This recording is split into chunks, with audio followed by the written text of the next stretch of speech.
আজ আপনাদের সাথে এমন একটা বিষয় নিয়ে আলাপ করব যা আমাদের সবার জীবনের সাথে খুব গভীরভাবে জড়িয়ে আছে।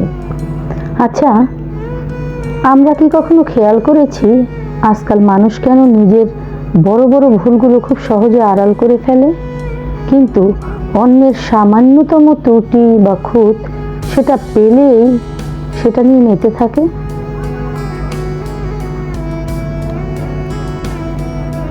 আসসালামু আলাইকুম,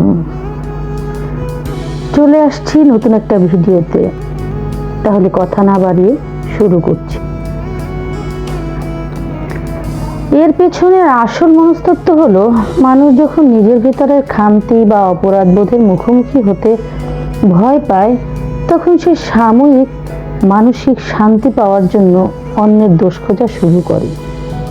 অন্যকে ছোট প্রমাণ করতে পারলে নিজের ভেতরের অহংকার এক ধরনের কৃত্রিম তৃপ্তি পায়। কিন্তু আধ্যাত্মিকতার মূল সৌন্দর্যই হলো আয়না বা দর্পণ। একজন মানুষ যখন আধ্যাত্মিকভাবে পরিপক্ক হতে শুরু করে, সে বাইরের জগৎকে বিচার করার আগেই নিজের ভিতরের জগৎটাকে বিচার করতে শেখে বা দেখতে শেখে। বুজুর্গরা বলতেন, পরনিন্দা মানুষের সমস্ত ভালো কাজকে উইপোকার মতো খেয়ে ফেলে। তাই প্রকৃত বীরত্ব অন্যকে ছোট করার মধ্যে নয়, বরং নিজের ভুল স্বীকার করে নিজেকে সংশোধনের মাঝেই লুকিয়ে আছে। ভিডিওগুলো যদি ভালো লাগে অবশ্যই শেয়ার করতে ভুলবেন না। সে পর্যন্ত আল্লাহ হাফেজ।